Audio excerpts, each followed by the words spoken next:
Hey Team Athena, I'm going to send you another video from Betsy who will outline a number of different aspects of language and communication. It's part of her trilogy of videos for you. She's going to also enhance our self-talk, but also how we give feedback to ourselves and others. And I hope you're using this on your physical training program when you're getting out of bed in the morning, when you're thinking about what you want to do, that self-talk that you have when you may want to stop or not run as fast or not follow the right nutritional guides or the hydration guides or sleep. And what it allows you to do is just think about the way we are talking to ourselves and, more importantly, how we can communicate better. I also want you to start to think about how you can encourage your friends, the people that are on the course with you, your teammates, and actually those people around you, so that you can start to become a good coach. What I really want you to do with the program is start to use that now so you can coach and help others. And every time we do that, it gives us a greater depth of understanding of what we're trying to do with the program for you. And more importantly, the program that you'll have as you go through your entire career. Take care. Hi everyone, and welcome to the second remotely recorded session. So today we are going to explore a topic with two halves, if you like. So we're going to talk about language and communication. So the difference between the two, really, for the purpose of this session, is we're going to look at language in terms of the more physical words that we use, what we're actually saying, whether that's to ourselves, to other people. And that does link in with communication, obviously, but in terms of what we hear from other people and how we interpret that through their language, how similar it might be to our own. So throughout, I'll draw your attention to maybe start to think about your current language tendencies, adjustments that might serve you better in the future, and just to build a bit of awareness on what your language use at the moment is currently like and how that impacts on your performance state. But we'll also explore communication in a wider context, I guess. So communication can form language, but also non-verbal communication. And we'll explore that a little bit throughout the session as well. So language is really the words that we choose and use. And the reason I've highlighted that is because we select the language we use. I think when we speak in a day-to-day setting, the language we use is, a lot of it is habit, a lot of it is just natural, and it's not necessarily consciously selected.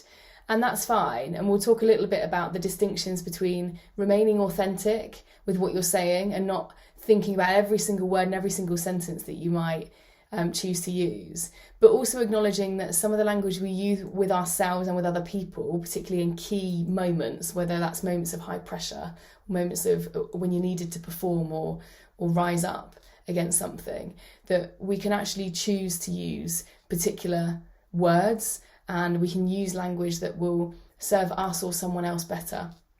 And also impact, and I'll speak about this in one of the later slides, impact on how we feel. So language and emotion are linked. So we'll explore that a little bit as we go on throughout the session. And really we're thinking about language and communication that we use with ourselves. So that internal dialogue, some of you may talk aloud to yourselves, some of you we all have a self-dialogue of sorts. So you will be telling yourself something in certain situations, albeit that might not be out loud. So we'll explore how that might look for you at the moment. So current habits, like I say, what are our intentions when we communicate? So how clear are we on what we're trying to get across to somebody else, perhaps if we're looking at a conversation? Maintaining authenticity. So this to me is really important. I think if I'm assessing my own language use or my own style, if you like, part of the reason that I enjoy doing what I'm doing and that I've had good feedback from doing what I do is that I maintain a level of authenticity.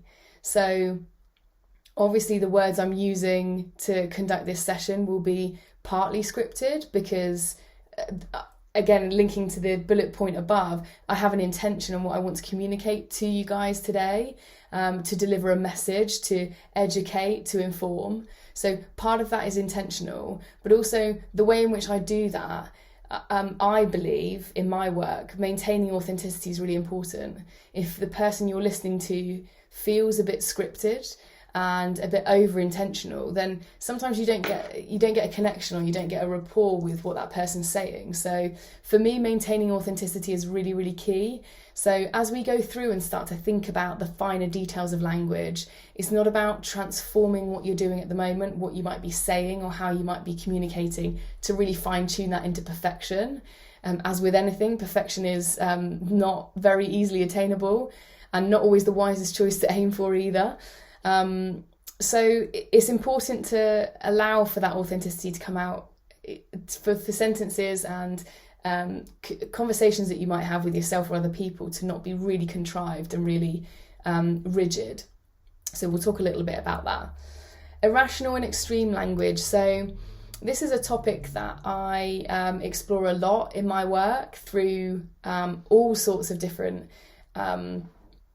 clients and situations and contexts, and it's relevant to everyone really, and we all use irrational and extreme language.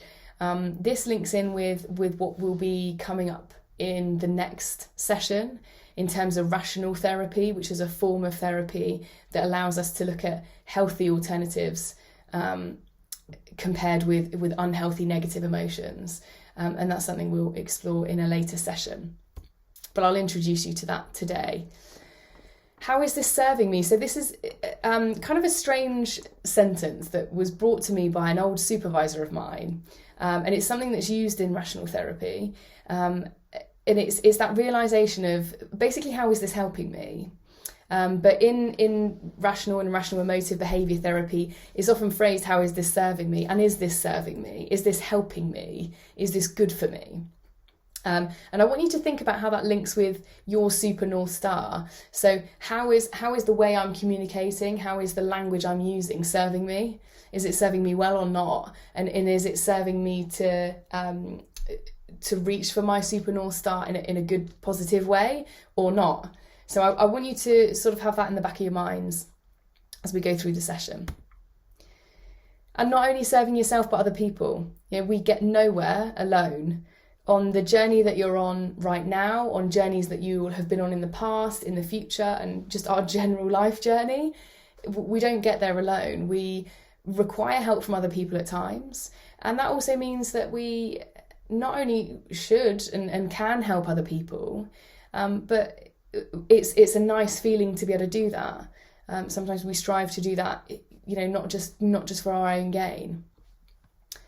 So I just wanted to pop this definition on the screen.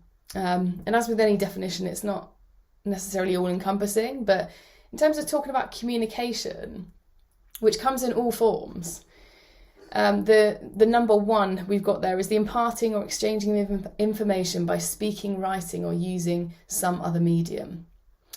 So there's all sorts of ways that we communicate, especially nowadays, you know, whether that's email communication, social media, it might be through a letter form or a poem even, or a song.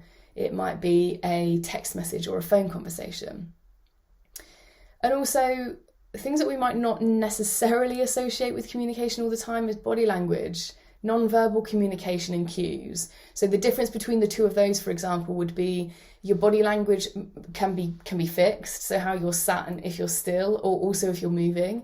But non-verbal communication, even like come here, or go away, or, you know, if someone dismisses you, for example. So they're all ways that we communicate as well. We get meaning from that. If someone does something like that towards us, then we know what they're trying to communicate, or we interpret what they're trying to communicate. Also, silence is a means of communicating. You know, the good old silent treatment. We're trying to get something across. We're still trying to impart information on someone else by doing that, perhaps. Or equally with silence, we might be giving an opportunity for someone to share something. So that's still a form of communication. And language, as I spoke about before, relates more to the words that we choose and use. So we're going to kind of flip between the two topics a little bit today. So how do you communicate? I'm going to pop up a few images here, which I think are pretty self-explanatory. So by speaking, by text message, by writing or drawing, we might communicate through art forms, for example, through listening and hearing, and also through non-verbal. And the reason I've also put hands up there is the use of sign language. So this is something quite close to my heart at the moment.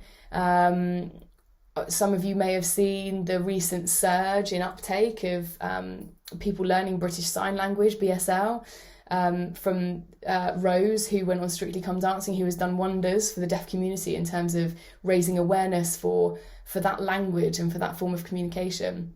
And it's something that I've been exploring as well in other forms that I might work around, may include deaf athletes, for example. And it's important for me to be able to communicate with people as much as I can, depending on their needs as well. And if you think about how you like to be communicated with, sometimes you might prefer a phone call, you might prefer a text message, you might prefer an email. So we've all got different tendencies as well and how we like to be communicated with as well.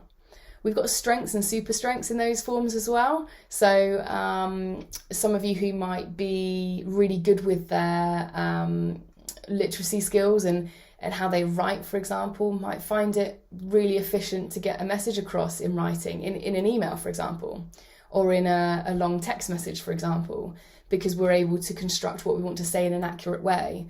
And some people feel more comfortable doing that than, for example, being put a bit more on the spot with a phone call, and they might not actually be able to get across what they wanted to say to somebody else.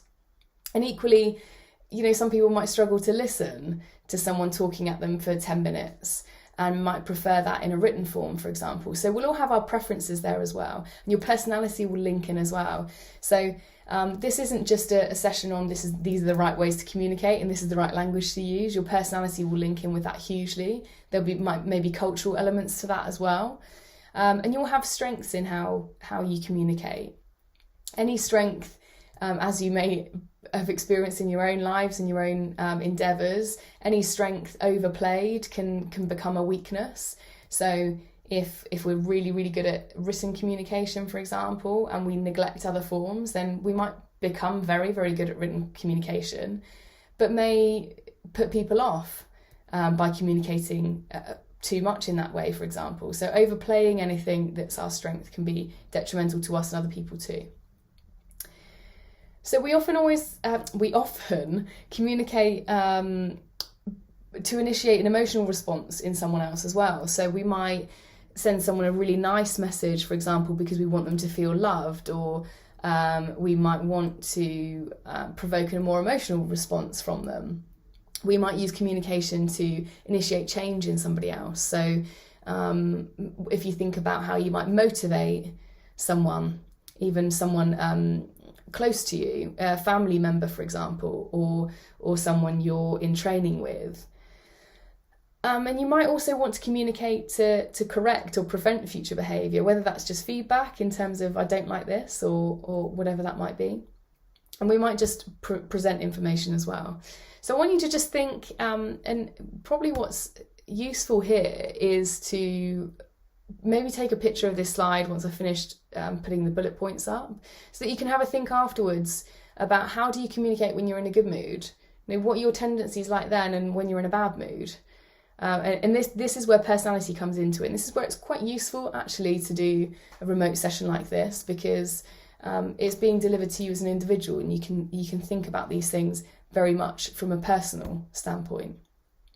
When you're under pressure, how do you communicate? Lots of people that I've seen, particularly in sporting contexts, may go quiet in this period. They may refrain from communicating with other people and become a bit insular in that situation. But you can have a tendency to want to communicate more, whether it's because that's what you're seeking from somebody else, for example. You might want motivation yourself, therefore offering it up might make that more likely, make a group more vocal, for example.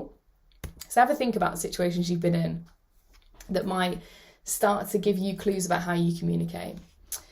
How do you communicate when you want to inspire or motivate? Now, this will often depend on the person that you're communicating with. So if you know that someone that you know very well likes, the tough love kind of motivation, or gets inspired by that more aggressive form of language, for example, then you might choose to use that in order to get the best out of that person. And this is almost a subtopic of, do you know each other well enough to know how you might bring about a change in somebody? And do you give people the opportunity to know you? Can you start to communicate as a group? This is what I need when I'm in a good mood. This is what I need when I'm under pressure, or when we are under pressure. And that's a really important part of teamwork and leadership. When you're in a classroom, how do you communicate? So if I was doing this session in a classroom to you guys, and you're all sat there slumped on your chair with your arms folded, you're communicating something to me. So just have a think about how you might not really be realizing what you're doing, that might be communicating a message to somebody else. And when you're doing sport and physical activity, so it's important to recognize just how we are, what our tendencies are like in these situations. So feel free to take a picture or a screenshot of that, just to think about that after the session's finished.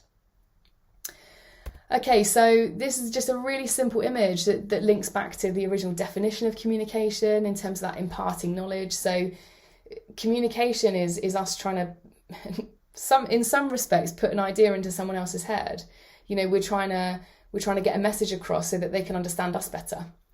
So it's a transfer of thoughts in some way from one mind to another, and it's about sending and receiving. Okay, so communication is a lot about what we're doing to send information, but also how we're receiving it and how we might be influenced by what someone's doing. If someone's shouting at us in order to communicate, what sort of barrier might that present to us receiving the information? Do we get easily upset with people shouting at us, for instance, and are we not then receiving the information? So this is quite simplistic and a one-on-one model. Obviously, group communication functions a little bit differently. But really, this is just quite a nice image to think about. Often when you're talking to somebody, you're trying to display to them what's going on in your mind. You might be trying to explain something, especially if it's a one-on-one emotional conversation, when you're trying to maybe allow someone else to understand your feelings, etc. And also, this image can lead us to start to think about, do you hide information intentionally from someone else? Is there information or feelings that you try and block because you don't want someone to understand that? And how do you communicate that? Is that coming across? And is it a barrier to you? Is it serving you? Is it helping you? And is it helping someone else? And that links also with that, am I being authentic here? Is this helpful to me? Okay, so this is a question that I ask a lot as a psychologist. So what are you telling yourself? We're always telling ourselves something about something. And really that can be the golden question, which is why I've got this smashing golden question mark. So what are you telling yourself is a question that you can ask yourself at any point when you're experiencing anything. You could be really annoyed about something. Well, what am I telling myself about this situation that's leading me to be this annoyed?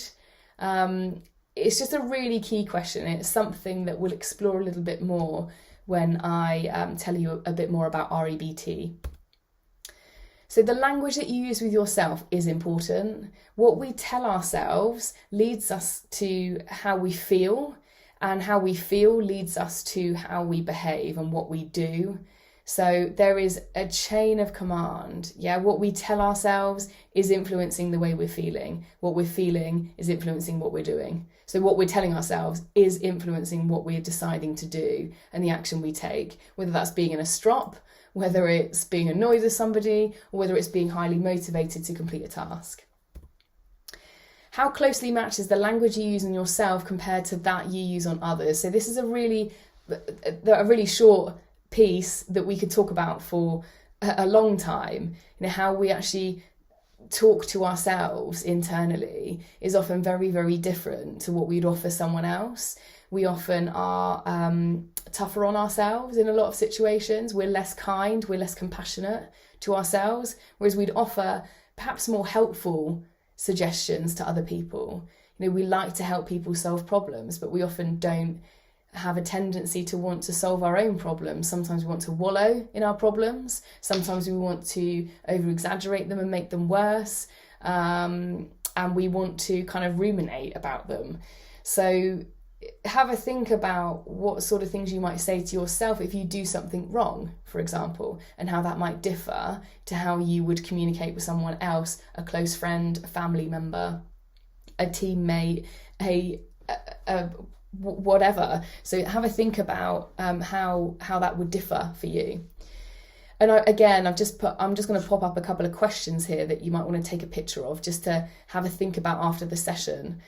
So when you're proud of someone, what sort of things would you say? What words would you use? What language would you use?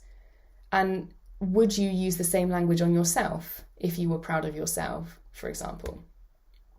When you're frustrated with yourself, what do you say and do? What language do you use towards yourself, whether that's out loud or whether that's in your own mind when you're frustrated with yourself? And if you're frustrated with someone else, does that all come out the same? So just start to think about the comparison between how you treat yourself and how you treat other people. Because often this is the key to what's serving you. We like to serve other people. Well, often, if we're good people, good-natured people. But we don't often offer ourselves the same compassion and the same dedication.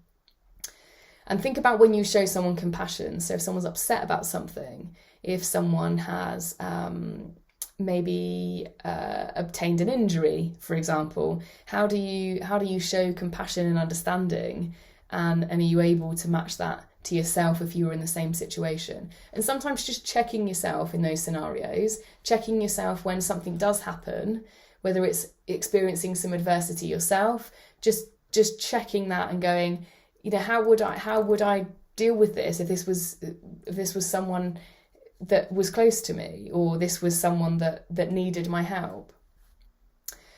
Okay, so maintaining authenticity. I think it's important just to recognise, which is why I've put the image here, that your journey is your journey, it's nobody else's. And maintaining authenticity is a huge part of journeying through life, because socially we're often influenced by groups that we're part of for periods of time, leaders that we might have, situations that we're in, but your journey is across time. And unless you're authentic across your journey, being authentic and picking and choosing when that happens can not necessarily be very helpful to you or be very fulfilling emotionally. So as I'm talking about language here, and you maybe it can create a little sense of paranoia of what am I actually saying, and in a sense that's good. You want to develop some awareness of, I didn't realise I kind of chastise myself so much, or I didn't realise I didn't show myself any compassion ever. And this session really isn't about overhauling your entire personality or the way that you communicate, but it's just starting to gain a little bit of awareness. So it's intention to develop. Yeah, this is about making small changes. Maybe this is about realizing something about yourself. This is not to alter ourselves entirely. So just a bit of a reassuring thought on that. And you can be in the moment and reflect if this is a challenge. So this links in with that idea that you can't always be completely intentional about what you're saying. And that's really hard, especially when you start to almost interrogate your own use of language and what you're saying and what you're doing. But you can kind of let that ride out at times and then reflect on it afterwards if you're finding it really difficult. In some situations, you may be able to even record yourself. Now, I wouldn't recommend going around recording conversations with people, of course, but you might want to decide if you've completed if you've had a tough day, for example, and you want to leave a voice note, or maybe you're already in the habit of leaving voice notes for friends or colleagues or whatever it is. So listen to what you're saying, or start to listen a little bit to what someone else is saying in order to check yourself a little bit with your language use. Key questions: did I get my point across well or as I intended? So did you, if you do leave a voice note for somebody, for example, it's a really good way, a really useful way of thinking afterwards, even if it's a phone call afterwards and it's not an opportunity you get to re-listen. Just have a quick think afterwards. Did I get my point across? Did I say what I wanted to say in the way that I wanted to say it? Or did I lose my rag and get annoyed? Did I use extreme language, for example? How might Mr. X, so whoever it is you're talking to, how might they have received that information? And would I change anything? This is just bog standard reflections on how did I do? How did that go? I'm just going to give you a little scenario here. I'm going to whiz through these slides because I want to kind of tail it off at the half an hour mark, and there's some really good stuff at the end. So again, I just urge you to take any photos if you want to of any slides and revisit them a little bit later. So scenario here, Robin receives feedback about all the things she didn't do well in a training exercise. Language used by the leader includes "you can't keep doing that" and "you've got to be stronger in the face of adversity." So if we were doing this in person, I'd get you to do a task where you think about, what does she take from this? Yeah, if this is you, what do you take from that? If the leader says you can't keep doing that, you've got to be stronger, what do you take? Is she able to accurately reflect on the whole exercise after this? Yeah, so it makes it less likely. So we're looking here at sort of leadership language, really, but just as an example to demonstrate how you might use this kind of language with people sometimes, or you might receive this kind of language and how is it biasing you. It's really difficult to look at a whole performance when you're being told something that's really all-encompassing. You can't keep doing this, you've got to be stronger, and that's kind of all you hear. Similarly, there's an interesting one which I used to work with a football coach, and I used to have a bee in my bonnet about the amount of times he said "but." So if he was saying to a player, "Oh, you did really well today, but I don't want you to take throw-ins like that." So what the word "but" does sometimes is it kind of erases whatever's been before.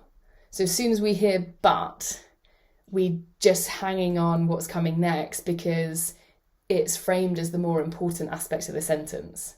So that's just kind of a psychologist bugbear about language, but just, and I've said "but" there. See, this is maintaining authenticity. It's really interesting to start to think about those sorts of things. Do you become biased by hearing that? If someone said "but" to you, do you find yourself thinking about what came afterwards rather than maybe the praise you were given before? Might this influence how she feels about herself? Yes, so this feedback arguably would. And what's the alternative if you're the leader? So this links in with that rational and irrational language. So "you can't keep doing that" is rigid. It's a rigid statement. So sometimes that might be factual, as in, risk of being extreme, you can't keep doing that or you're going to die, in battle. Some of these things might be a little bit factually questionable. But to put a rigid demand on someone is generally extreme. So there are situations, of course, when it wouldn't be. And you've got to be stronger in the face of adversity. Well, yeah, you can try to be stronger. And this is not about weakening language and making something less important, but it's about keeping rational and not using too much extreme language where it might not be appropriate. So, of course, in situations you guys might be faced with, some of that extreme language is completely rational and might be completely appropriate. So just have a think about examples that you might hear or you might use. Okay, so again, one to take a photo of probably. This is a really short introduction to irrational language. So I need to or I must, looking at the third one down, I need to or I must do that, to reframe that as I want to. So if I use an example of like, I must do better, it's really rigid. It's not giving us much construction, but reframing that to I want to do better and therefore this is what I'm focusing on. It's a little bit more rational. The same as, again, the bottom one's quite extreme and maybe a bit childish to an extent, but I can't do that. Can we reframe that? I find this really difficult. Can you actually not do it? Is it impossible? And this is about rationalizing the words that we're using. So again, at the risk of boring you with another sport example, hearing managers' interviews are often a really good insight into irrational language and extreme language. So managers saying, we have to win today, or we must score the next goal. Well, that's not true.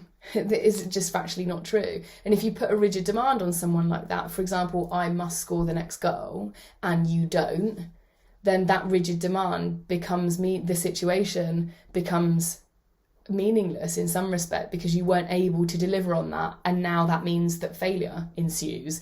So that's just a little introduction into rational and irrational language. And actually sport is a good place to start to look at that, because often we talk about sport like it is the end of the world. And again, just to give you a couple more trivial examples, I guess, to say, if I came home from work and I said, oh, that's the worst day ever, like that's a ridiculous statement, but it's something we probably say at least once a week maybe, or that was an absolute nightmare, or I can't tolerate this, I can't deal with this. That they're actually examples of rational and extreme uses of language, but they're quite almost traditional in the English language. I would say it's we hear things like that and it's normal. So for someone to say like, oh, that was awful, that was unbearable, like if you actually think about the definition of those words, like unbearable means you cannot bear it. It is unbearable physically, emotionally. So have a think about that. This links in a little bit with the badness scale I did with you. Starting to think about what is terrible and catastrophic. Losing a cricket series is not terrible and awful. It might be bad, and that's fine. So it doesn't mean that everything has to be positive. There can be negative things, but are we being rational about things? And is our language reflecting that well enough? Okay. How is my language serving me? Again, something I want you to think about throughout. So if you find yourself using a lot of irrational or extreme language, like what impact is that having on you? I'm going to whiz through this because we can revisit this actually doing the RABT session, but it's about challenge and it's about challenge and threat, as you can see. But how we perceive things, we can put in these two columns sometimes. Is it a challenge to us or is it a threat to us? And I want to highlight the importance of language in doing that. Again, we'll come on to that in the RABT session. Now this, I appreciate, is probably looking a little bit small on your screens, and that's okay. Just look up, when you've got a spare couple of minutes, the emotion wheel, or emotion and feeling wheel. I think it will come up with just emotion wheel. Now, this is a really interesting concept for me in linking language with emotion. Yeah, so going back to what I said earlier, language is influential in terms of emotion and how we feel, and how we feel influences what we do and what we choose to do. So, and that's what we're concerned with, especially in performance. What we're doing is the performance element. So what's the stuff that's coming before that's influencing how we're doing? So this wheel looks at the core, it looks at the 7 sort of main emotions, if you like. And around that, there's then kind of subcategories of that emotion. So for example, we've got sadness, and some of the sub feelings of that are actually suffering, sadness, disappointed, shameful, neglected, despair. So they're all parts of sadness, but they're not exactly, can we just say we're experiencing sadness? Is it more specific than that? Is something we're experiencing more specific? So if we're feeling disappointed, it might relate to, there's sadness because we've experienced something we've not done as well as we wanted to. So it's not just sadness, it's something else, it's something more specific. And you can branch out even further than that. There's also regretful, guilty, isolated, lonely. These are all aspects of feeling sad. But often we, and I'm sure you guys have heard of emotional intelligence and how we kind of perceive our emotions. But this is just a really good way of sometimes going, okay, yeah, well, actually I do feel sad, but what am I feeling that's sad? And it can help us to basically extend our emotional vocabulary. So start to talk about, we're feeling happy, but we've got joy on there, and we've got happy, content. So being content is about, being satisfied, perhaps being happy with private life, maybe being settled, having fewer peaks and troughs of life, for example. So you can start to think about, oh, actually that's what I'm feeling. Yeah, it's not just, oh, I'm happy and that's it. It allows us to kind of extend our vocabulary, and this is why I'm linking it to language. These are all words, so this is language. This is how we can start to describe how we're feeling, which can help us to cope with what we're feeling, especially if they're negative emotions that we need a strategy for example. But also when we talk to other people, you might come across speaking to someone that you might be sat in a room with next week, that they say they feel angry, but actually can you not dig a bit deeper in terms of sitting them down and psychoanalyzing them, but can you ask relevant questions? Well, what is it that you're feeling? Or can you even bring up the emotion wheel and say, I know that's not something that might happen in everyday conversation at the moment, but these are the sorts of things that can really help us to develop more emotional understanding. So can we start to think, what is it about you feeling angry? What's going on for you? And you might actually help someone else to cope with their own emotions better, because they can actually distinguish, it's not just anger, it's actually, for example, what have we got here? It's jealousy. I'm feeling angry because I'm jealous, and actually it allows them to explore maybe their feelings a little bit more. So that's just a really, really good way to start to link language and how we describe our own emotions to our emotion, and then we can understand our emotion a little bit better. And when we've got to that point, we can maybe understand our behaviour a little bit better, or start to seek help for stopping or changing a certain behaviour that's happening as a result of an emotion, for example. And likewise, looking at the positive side of that as well. When we are feeling really happy, or we feel a sense of contentment, or we feel proud, how are those emotions impacting on what we're doing, and how is using that language with ourselves? Again, I link back to something I said earlier. It's more difficult often for us to use positive language with ourselves. So can we start to use positive language to ourselves, about ourselves, that will initiate a good feeling, and it can impact on how we then behave and how we perform and how we cope. So hopefully that makes sense. It's a really nice tool to start to look at and sort of question what's going on for you. All right, I'm going to round up, and I've gone a little bit over the half an hour mark, so apologies for that. So this really is just a recap on the first slide. So we looked at words that we choose and use, and again, looking at that wheel on the last slide, can we choose different words? Can we extend our emotional vocabulary for the benefit of us and other people?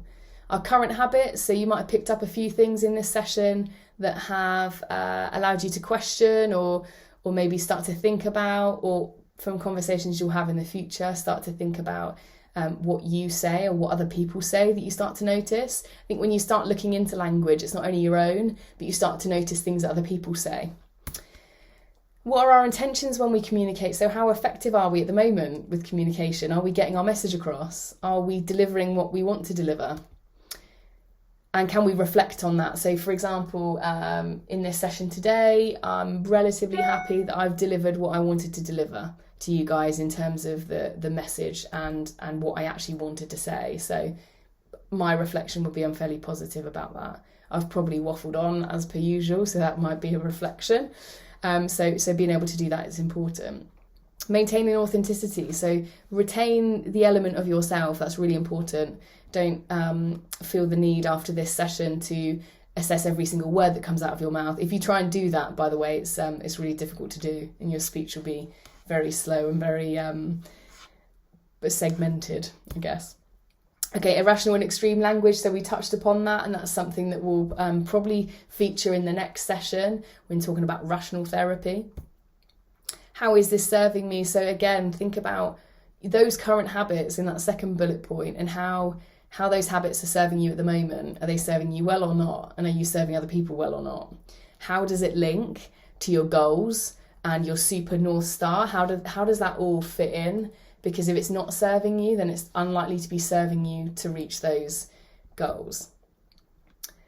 And again, just reiterating the point of serving yourself and others. How are you serving yourself and others in your use of language and communication? And how can those little adjustments you might seek to make now impact positively on that and on your own lives and your own performance and outputs, I guess. All right, well, thank you for listening, and I'll see you soon with another session.